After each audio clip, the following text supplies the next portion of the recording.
de la ciudad. El gobierno municipal difundió en estos días información vinculada con la obra de remodelación de Presidente Perón Sucre y Franco Pastore, pero da la impresión de que van a hacer los trabajos, van a empezar por Franco Pastore, ¿no? Eso es lo que vos Exacto, interpretas, ¿no? exactamente. Hablan de toda la extensión, pero los trabajos van a ser ahora en la Franco Pastore, ¿no? De cualquier manera, está bien. El tema es que, bueno, sepamos efectivamente en qué consisten los trabajos, que podamos ver los proyectos, que el intendente ha hablado de una gran transformación de esa y de otras avenidas de la ciudad. De manera que, bueno, habrá que ver efectivamente en qué consisten los trabajos. Mientras tanto, digamos que en el Consejo Deliberante, la semana pasada fueron aprobadas las cuentas de inversión del gobierno municipal. Según el gobierno municipal, se trata de un acto de transparencia. No piensa lo mismo el concejal Guillermo Araujo del bloque San Luis Unido, que ha formulado críticas severas a la cuenta de inversión. Guillermo Araujo, buen día, ¿qué tal? Buen día, Mario. Un gusto saludarlo y a usted y a toda la audiencia. ¿Por qué no le satisfacen las cuentas de inversión del año pasado del gobierno municipal? Bueno, como bien decías, Mario, la semana pasada, en la sesión del jueves, se trataron las cuentas de inversión del año 2020. Para que la audiencia sepa, las cuentas de inversión es justamente la rendición de los ingresos que ha tenido el municipio y los gastos, o en qué ha gastado y cómo, de la forma en la que los ha ejecutado esos gastos en el año 2020. Y sí, el día jueves se aprobó con 8 votos positivos y nuestro bloque, ya desde el despacho de la Comisión de Hacienda y también en el recinto, propusimos el rechazo de la cuenta de inversión. El motivo de esta fundamentación fue básicamente, entre otras cosas, pero lo más grave, lo más importante, en el 2020, recordemos que fue el año en donde el intendente firmó este acuerdo con Edesal, por medio del cual le reconocía una deuda millonaria que hasta el momento no existía, y no solamente que no existía, sino que había un proceso judicial llevándose adelante, que antes de ser un posible, una posible solución en contra de la municipalidad, iba bien, digamos, iba bien a favor de la municipalidad, porque incluso había una medida cautelar que le daba la razón. Y bueno, inentendiblemente con este acuerdo y a la sola firma del intendente se reconoció una deuda, y no solo eso, sino que se violentaron varias normativas, y principalmente de todo lo que es el de control y de procedimiento administrativo, y contable. Con lo cual, ese fue el gran punto, que también fue el punto que observó una de las vocales, que manifestó que no pudo aconsejar la aprobación de las cuentas. Ahora, Que bueno, Guillermo, sí. la deuda con Edesal no se empieza a pagar cuando se efectivice el acuerdo de cobro de las tasas municipales por parte de esa empresa. La deuda con Edesal, esta que se le reconoció Sí. ahora,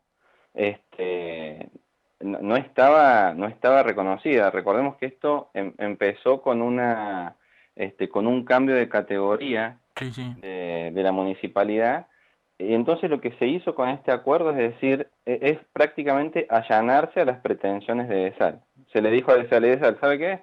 Retiro la medida cautelar, usted tiene razón en el cálculo, nosotros estuvimos mal, eh, y además le debemos esto. Pero, ¿qué es lo grave de esto? Que para llegar a esa decisión, el intendente, que supongamos que lo quería hacer, bueno, perfecto, lo podría haber hecho, pero cumpliendo con los pasos que indica la ley. Por ejemplo, yo es algo que vengo preguntándolo hace 1 año y medio y no me pueden dar respuesta. De hecho, en las últimas reuniones que tuvimos con los funcionarios de Hacienda por la cuenta de inversión, lo pregunté, se contradijeron y tampoco me supieron dar una respuesta, que fue, ¿tuvo intervención contaduría y el área legal antes de que el intendente firmara este acuerdo? Es una pregunta muy sencilla y que está establecido que así tiene que ser. ¿Por qué? El área legal tiene que emitir un dictamen diciéndole, intendente, usted tiene las facultades para firmar esto. Entonces, en ese dictamen se iban a dar cuenta que el intendente no podía firmar ese acuerdo dejando de lado una medida cautelar. Por otro lado, contaduría. Tiene que intervenir contaduría diciéndole, intendente, están las partidas presupuestarias y los fondos para hacer frente a esta deuda. Si hubiese pasado eso, si hubiesen dado cuenta que no estaban las partidas presupuestarias, no estaban los fondos porque tampoco estaba incluido en el presupuesto.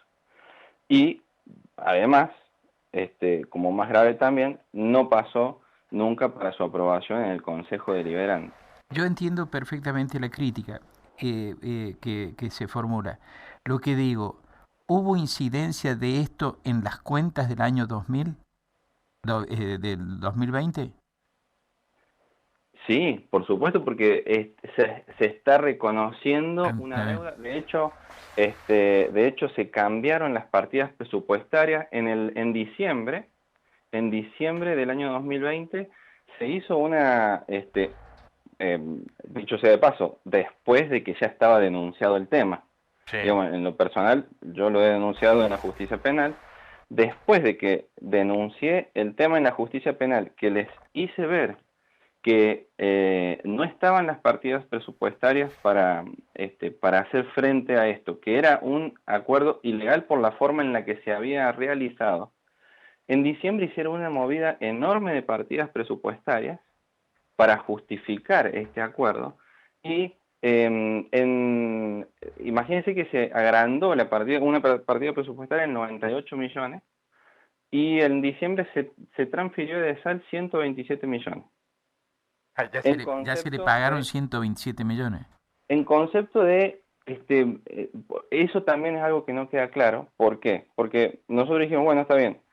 ¿De qué forma se llega a este número? ¿Por qué? ¿Cuál es el motivo de la transferencia? ¿Por qué se llega a que la deuda son 25 millones, según el acuerdo?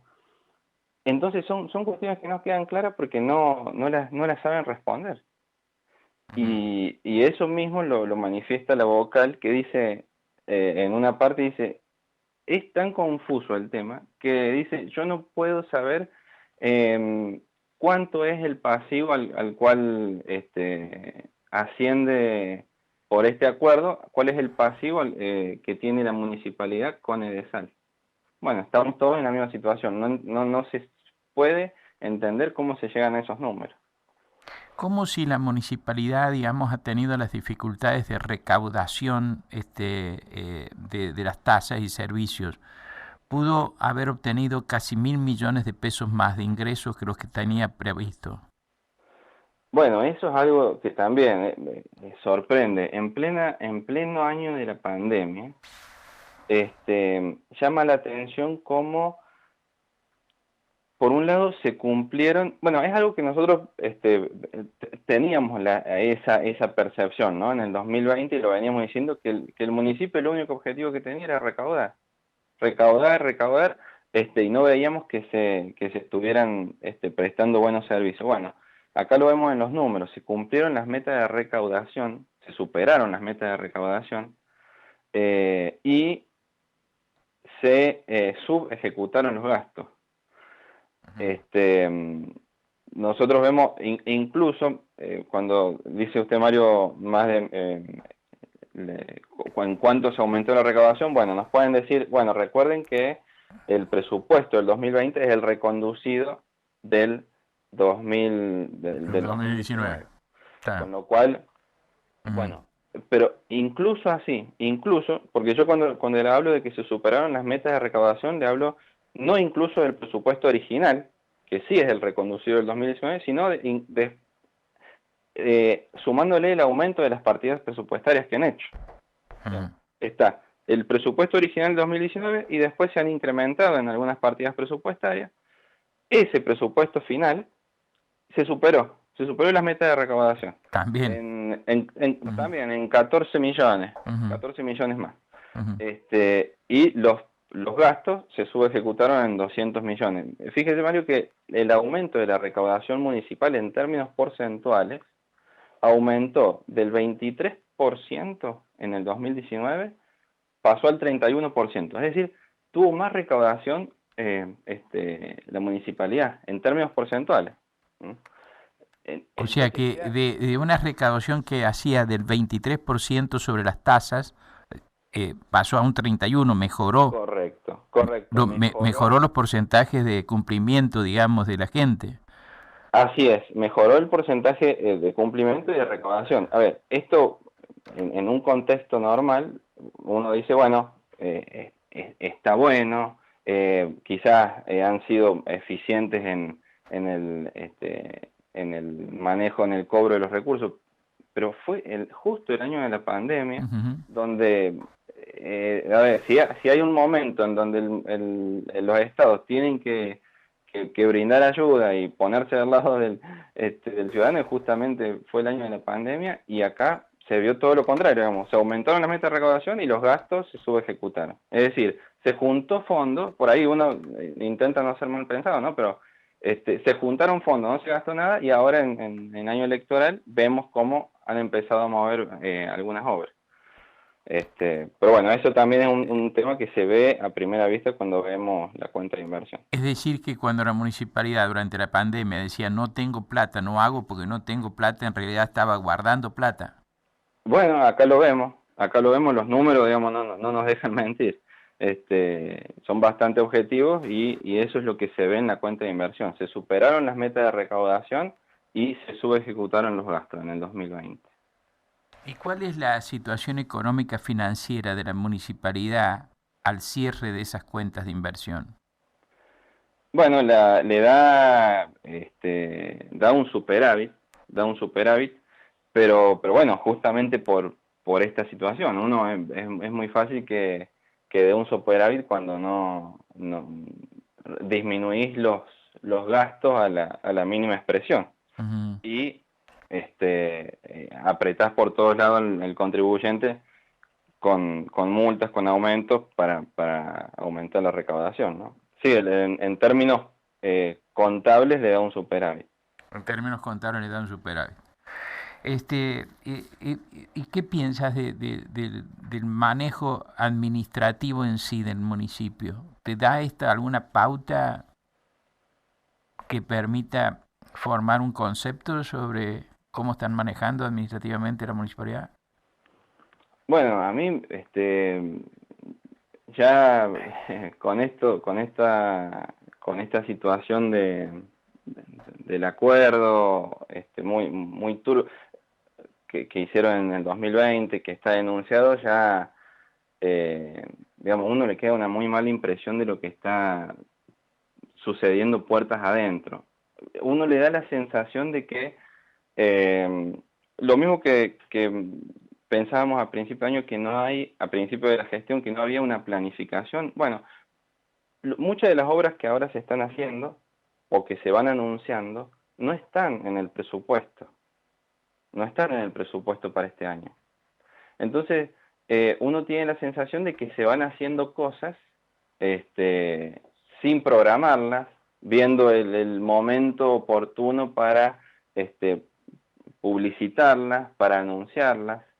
Eh, yo sigo creyendo lo mismo que la misma sensación que tenía al principio de que no hay una planificación y de que hay falta de transparencia en esta ejecución, porque cuando uno pregunta, cuando uno consulta algunas cuestiones muy puntuales, no las saben responder. De hecho, yo lo pasé en las reuniones que tuvimos con Hacienda previo a la cuenta de inversión. Justo cuando preguntaba estas cuestiones de DESAL, se hacían los ofendidos, se levantaban y se iban. Me pasó en dos oportunidades que no pude obtener respuesta. Preguntaba cuestiones puntuales, se hicieron los ofendidos, se levantaron y se fueron. Entonces, más que transparencia, a mí me genera un manto de dudas sobre el funcionamiento y el manejo de los fondos. Guillermo Araujo, muchas gracias. Muchas gracias, Mario, a ustedes. Que tengan buen día. Buen día. El concejal de la ciudad, Guillermo Araujo, perteneciente al bloque San Luis Unido, estuvo esta mañana aquí en Nada Secreto en Radio Universidad. A la par... Con los incendios podemos perderlo todo. Todos somos responsables de cuidar y preservar nuestro hábitat natural. Comprometete, prevení y si detectas un foco de incendio, llama urgente al 103.